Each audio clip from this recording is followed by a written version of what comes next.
ततो जय मुदीर अरे साउंड वो बजत रहा ततो जय मुदीर जय जय श्री राधा रमन जय जय नवल किशोर जय गोपी चित चोर प्रभु जय जय माखन चोर जाकी सेवा भाव से मुग्ध हुए श्री राम ऐसे श्री हनुमान को बारंबार प्रणाम।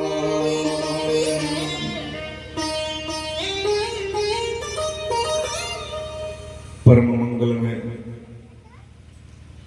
अनंतानंद कोटि ब्रह्मांडाधिनायक जगन्नियंता जगदाधार भगवान बालकृष्ण पीतांबरधारी सुदर्शनधारी के चरणों में साष्टांग प्रणति निवेदन करते हुए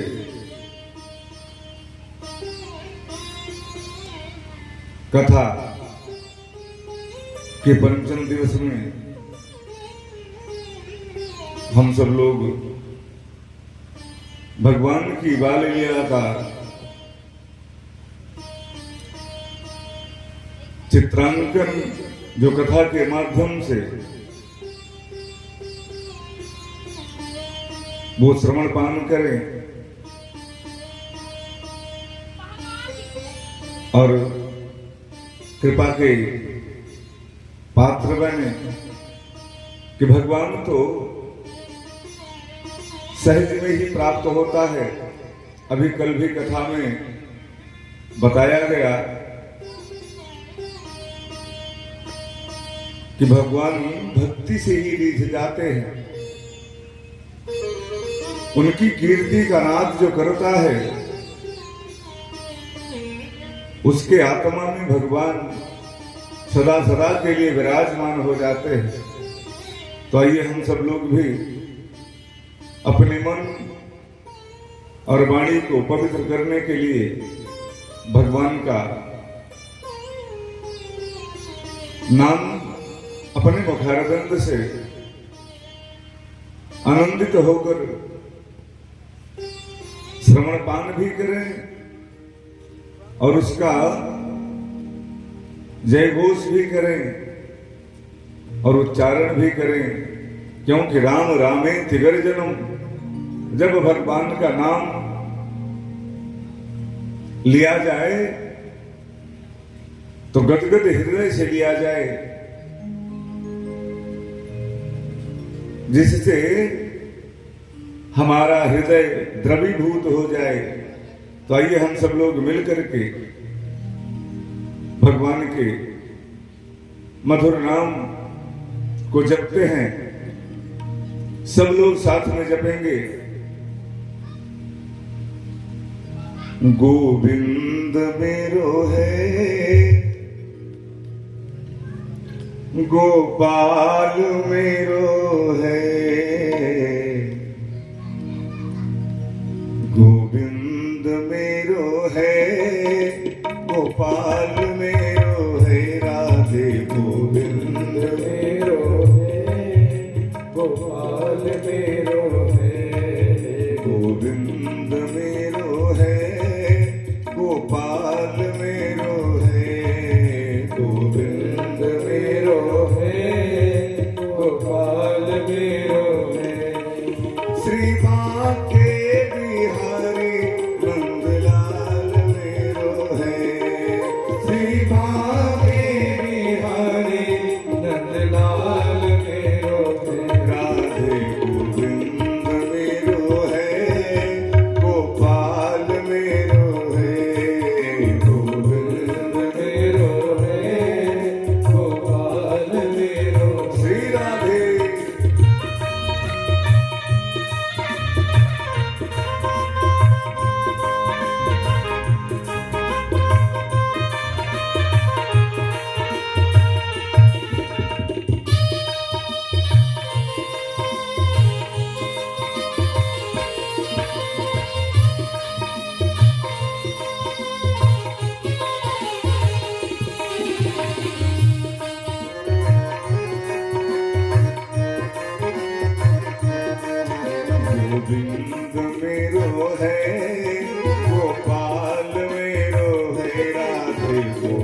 बोले वृंदावन बिहारी लाल की बोले आदि शक्ति जगत जननी जगदम्बा की बोले गुरुदेव भगवान की बोले भागवत भगवान की बोले बाल कृष्ण लाल की जय जय श्री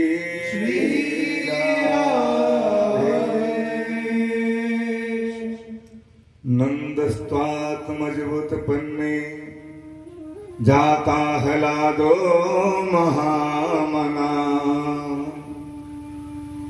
आहूव विप्रान वेदज्ञान स्नातः सुचिरलंकृतान्।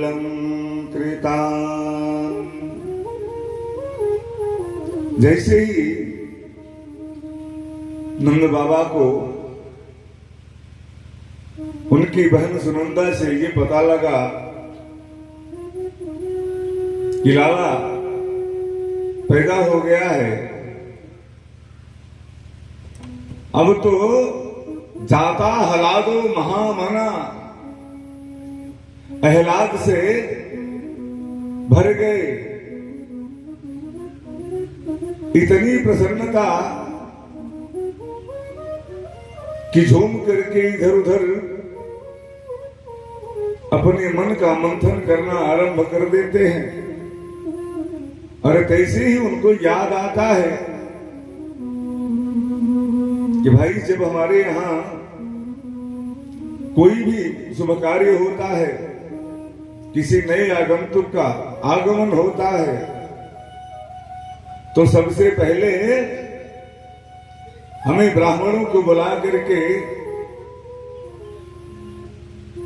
जो हमारा दायित्व है वह पूरा करना चाहिए। तो क्या करते हैं? आहू विप्रान वेदज्ञान, वेद पाठी ब्राह्मणों को बुला करके सस्तयन मंगल पाठ करवाते हैं। और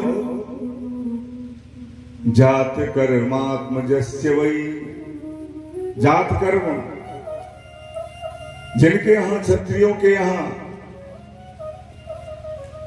जात कर्म जब होता है तो तलवार की पूजा होती है। ब्राह्मणों के यहां जात कर्म जब होता है तो वेद की पूजा करके होता है। और यादवों के यहां जब होता है तो उनके यहां गौ मैया की पूजा होती है। और वैश्य में श्रीवास्तव जी के यहां जब यह कार्य होता है तो लेखनी का पूजन होता है। इस तरह से सबके यहां जात कर्म की व्यवस्था अलग अलग है। और नंद बाबा पहले क्या करते हैं? कारयामास विधिवत पितृदेवार्चनम तथा। नंद बाबा अपने पितरों की पूजा करते हैं और देवताओं की पूजा करते हैं। और उसके बाद अब प्रसन्न तो है ही है, अब दान लुटाना आरंभ करते हैं। तो आरंभ कहां से करते हैं? धेनु नाम नेते प्रादात, धेनु नाम नेते प्रादात। पहले तो वो 90,000 गैया संकल्प करते हैं और ब्राह्मणों को प्रदान करते हैं, गोदान करते हैं। और आजकल गोदान की परंपरा जो चली आई है, जब गैया किसी काम की नहीं रहती, दूध नहीं देती, जब दूध निकालने जाओ वो पैर से मारने लगती है, तब घर का स्वामी कहता है कि ऊपरे ही किसी को बुलाओ, उनको गोदान दे दो। अरे भैया वो गोदान नहीं है, वो तो किसी श्रेणी में नहीं है। गोदान का अजा प्रोक्ता, अगर आपने बचिया दिया है दान में तो अजा,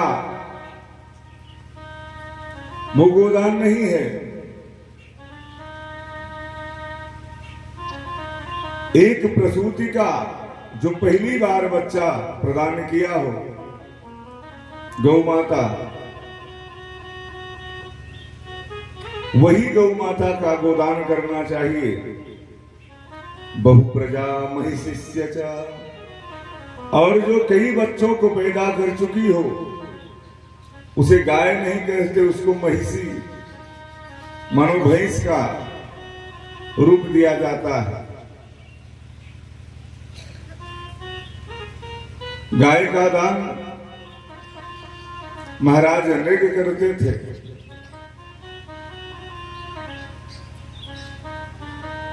तो कैसे करते थे? रुप्य खुरा, गैया के खुर में चांदी मढ़वाते थे। हेम श्रृंगी, सींग में सोना मढ़वाते थे। और गाय कैसी होती थी? पयस्वनी, बढ़िया दूध देने वाली। तरुणी, नई, पहला जो बच्चा दिया हो।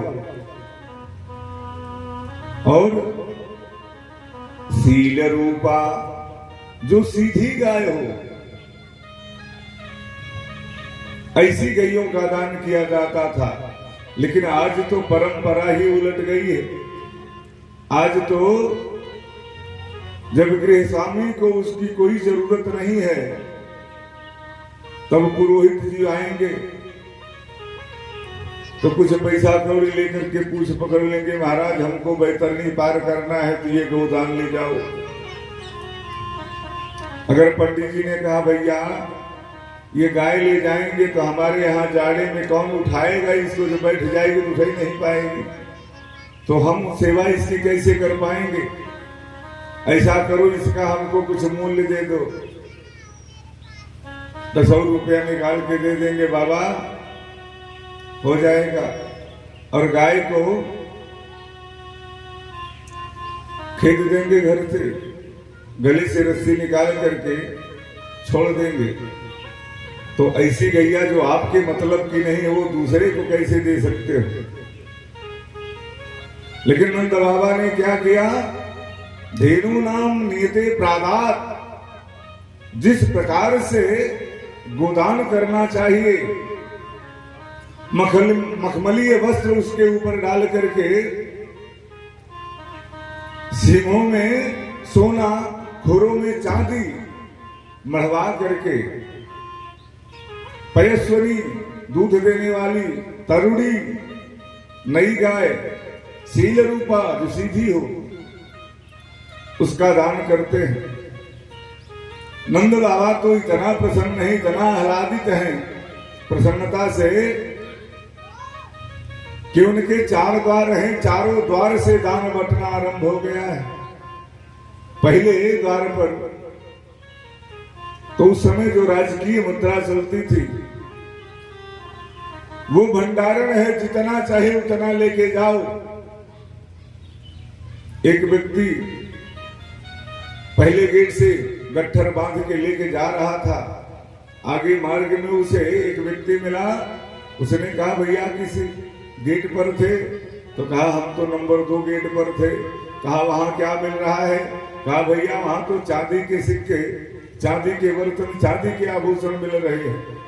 अब जो 1 नंबर गेट पर राजकीय मुद्रा पाया था वो तो ठगा महसूस करे। अरे बाप रे बाप, बड़ी गलती हो गई, जो ये नंबर गेट पे जाना चाहिए था वो वहीं छोड़ करके 2 नंबर गेट पर भगा। वहां से सोना चांदी के आभूषण जो थे और सिक्के पुनः गट्ठर बांध करके लेके चला। अब 3 नंबर गेट वाला मिलता है, कहता भैया आपके घर से आ रहे हो तो बोला 3 नंबर गेट से, तो वहां क्या मिल रहा है? कहा भैया वहां तो गिन्नी बट रही है, सोने के आभूषण मोहरे बट रही है। अरे बाप रे बाप, हम तो फिर ठगा गए। वो चांदी के आभूषण और सिक्के वहीं फेंक देता है, गट्ठर खोल देता है और 3 नंबर गेट पर जाता है। वहां से सोने के सिक्के और सोने के आभूषण का गट्ठर बनाता है। अब पुनः जब लेकर के चलता है तो 4 नंबर गेट वाला मिलता है, बोला भैया आप क्या ले जा रहे हो? कहा भैया हम तो मणि माणिक के ले जा रहे हैं, हीरा मोती पन्ना पोखराज। अरे ये कहां मिल रहा है? नंबर 4 गेट पे तो जितना चाहो ले जाओ।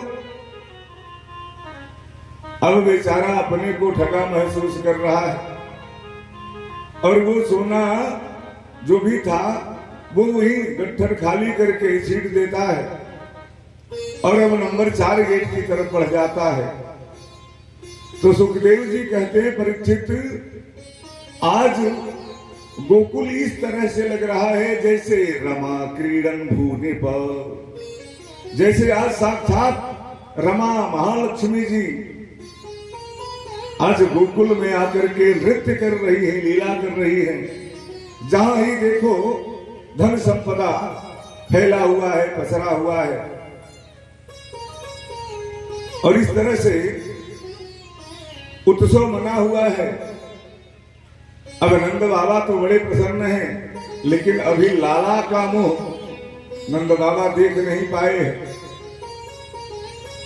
अब नंद बाबा के उम्र के जो लोग थे वो लोग नंद बाबा से कहेंगे, कहो बाबा लाला को मुख देखो कि ना?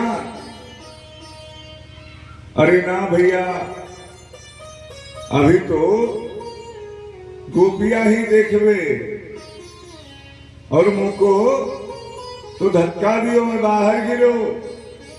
गोपियों ने मुझे धक्का दे दिया कि भी तो हम लोगों की लाइन लगी है, कहां जा रहे हो? कहा तो तुम तो जानते नहीं कि पहली बार लाला को मुझे कैसे देखा जाता है, ऐसे चले जा रहे थे। अरे ऐसे नहीं जाया जाता। अब नंद बाबा को कभी लाला हुआ तो नहीं था पहले, तो कैसे जाने कि कैसे देखा जाता है, वो रीति क्या होती है, परंपरा क्या होती है। नंद बाबा ने कहा भैया मैं तो जानू ना। तो सबने कहा देखो बाबा, पहला तो जाओ जमुना जी में स्नान करो और बढ़िया बढ़िया नया नया वस्त्र पहनो और फिर आओ तो हम लोग यहाँ व्यवस्था करते हैं। जल्दी जल्दी नंद बाबा जमुना जी में गए, पुनः फिर 2 डुबकी मारे। अब तो बड़ी जल्दी में है कि कब लाला का मुख देख ले। और आए तो जो सबसे बढ़िया वस्त्र था उसको धारण करते हैं। और जैसे ही धारण करके आए तो जो गोप थे वृद्ध लोग वो कह रहे उनको आंखन में काजल लगाओ मोटो मोटो, लाला को नजर लग जावे, तुम्हारी आंखों में जादू हो। अब नंद बाबा क्या करे बेचारे, वो तो कभी काजल लगाते नहीं थे, गए लेने के लिए, अब इतना मोटा मोटा काजल लगा लिए बेचारे। अब एक गोप ने कहा नंद बाबा, अरे दही का मटका शुभ का सूचक होता है, हल्दी दही और सुहागिन स्त्रियां ये सब शुभ के सूचक है।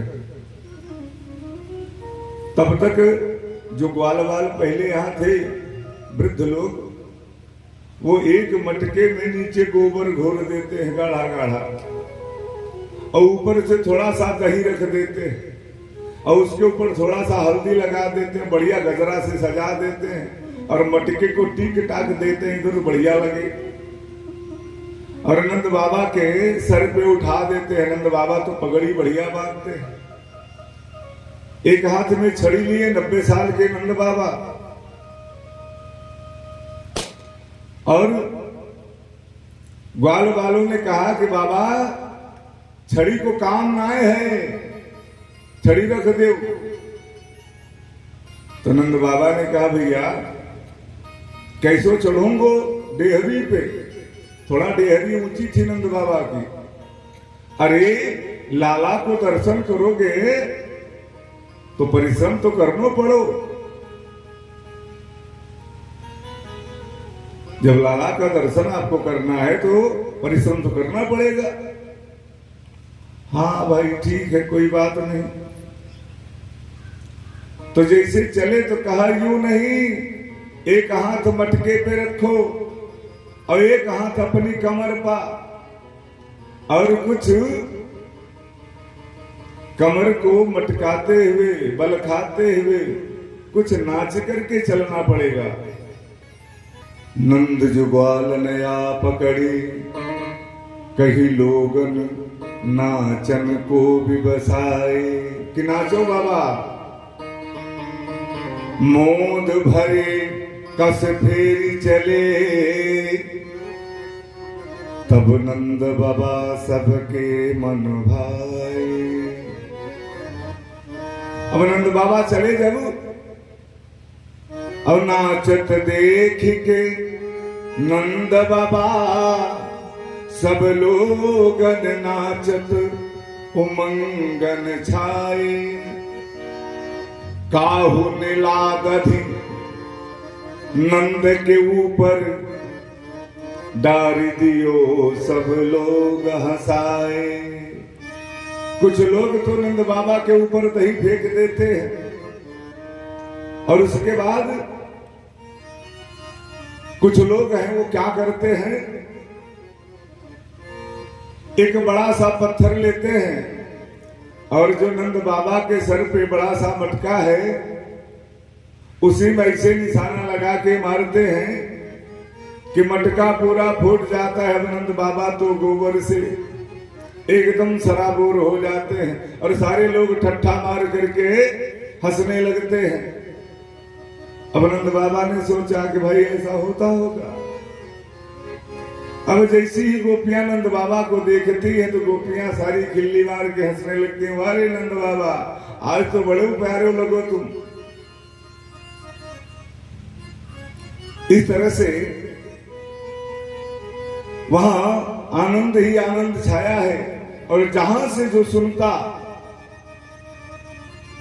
वहां से दौड़ता कि लाला को पुत्र भयो। तब तक यहां तिल के 7 पहाड़ बना दिए गए। तिलाद्रीन ही सप्तरत्नौघ 7 कौम्भांबरावृतान।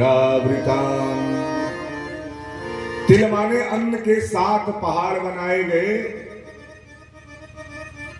अब अन्न के पहाड़ का मतलब क्या होता है? अयोध्या में अन्नकूट का मेला लगता है। अन्नकूट का मतलब होता है पहाड़ का कि अन्न इतना एक एक जगह रखा जाए कि उधर से दान देने वाला खड़ा हो, इधर से दान लेने वाला खड़ा हो, न तो दान देने वाले को लेना वाला देख पाए, न लेने वाले को देने वाला देख पाए। इतना बड़ा अन्न का पहाड़ बनाना चाहिए। और नंद बाबा ने बनाया 7, 1 2 नहीं 7 तिल के पहाड़ बनाए। और इस तरह से बड़ी प्रसन्नता 7 ब्राह्मणों को बुला करके वो प्रदान करते हैं। और जो पास पास से गोपियां आ रही हैं नंद बाबा के यहां, वो कैसे सज धज के आ रही हैं। गोप्य सुमिष्टि मणिकुंडल निष्कंठ्य चित्तांबरा पथि शिखा च्युत माल्य वर्षा नंदालया सबलया विजतीर विरेजु व्यालोल कुंडल पयोधर हार शोभा। जो गोपियां सज धज करके आ रही हैं, गोप्य सुमिष्टि मणिकुंडल निष्कंठ्य, कानों में मणियों का कुंडल धारण किए। अरे नंद लोग जो थे वहां बड़े धनाढ्य थे। नंद बाबा के यहां 90 लाख गैया थी और जितने उपनंद थे, किसी के यहाँ 2 लाख, किसी के यहाँ 4 लाख, किसी के यहाँ 10 लाख, किसी के यहाँ 15 लाख गैया थी। वहां दूध का, दही का, माखन का ही व्यापार होता था। और इस तरह से शिखाच्युत माल्य वर्षा, बढ़िया बढ़िया मालती के जो फूल हैं वो गोपियां अपनी केस में धारण किए हुए हैं। और आज केसों से फूल स्वयं गिर गिर करके नीचे, मानो ये बता रहे हों कि गोपियां साधारण नहीं है जो श्याम सुंदर से मिलने जा रही है। भगवान से मिलने जाना इतना आसान नहीं है। और ये गोपियां कौन हैं? जब द्वापर के पहले त्रेता में मर्यादा पुरुषोत्तम श्री राम जी वनवास की लीला कर रहे थे, उसके पूर्व जनकपुर में जब उनका विवाहोत्सव था,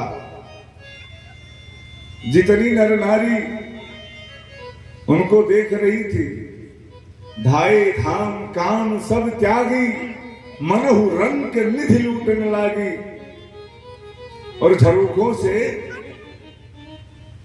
सारी राजकुमारियां और जो विवाहिता थी वो राम जी को देख करके मंत्रमुग्ध हो जाती थी।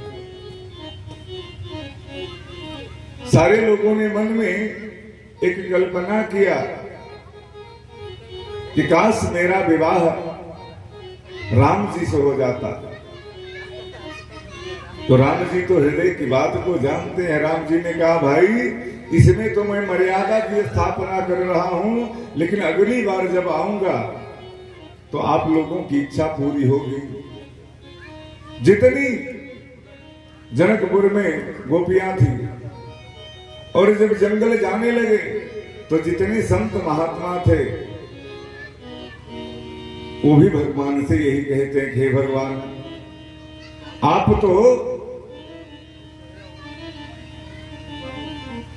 जगतपति हो और मैं चाहता हूं कि आपके अधरामृत का पान करूं। आप मेरे पति बन जाएं। जिस तरह से मां जानकी आपके साथ हैं, उसी तरह से हम लोग आपके साथ हैं। मर्यादा पुरुषोत्तम श्री राम जी ने कहा, भैया ये तो हमारा मर्यादा का अवतार है, अगले अवतार में आपकी इच्छा पूरी होगी। तो जितने बड़े बड़े संत महंत थे और वहां की गोपियां थी, वही आज यहां गोपी बन करके आई है। और गोपी का मतलब क्या होता है? गोभी इंद्रिय ही कृष्ण रसम पिबत यासा गोपी, जो अपनी इंद्रियों से, अपनी आत्मा से भगवान का रसपान करती है, सदैव उन्हीं को चित्त में बसाए रहती हैं, वो गोपी है। और गोपी कौन है? गोपी का मतलब एक समूह भी होता है।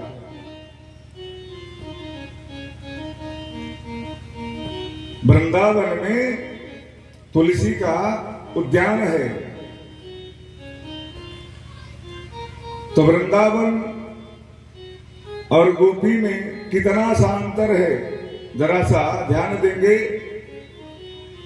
वृंदायाः तुलस्याः वनम अपि वृंदावनम, जैसे है कि जहां तुलसी का जंगल हो वो वृंदावन है। और वृंदा भक्त समूहा नाम अपि वृंदा। क्यों? बाबा गोस्वामी तुलसीदास जी ने रामचरितमानस में लिखा है, राम जी को देख करके चलती हैं तो कहते क्या हैं?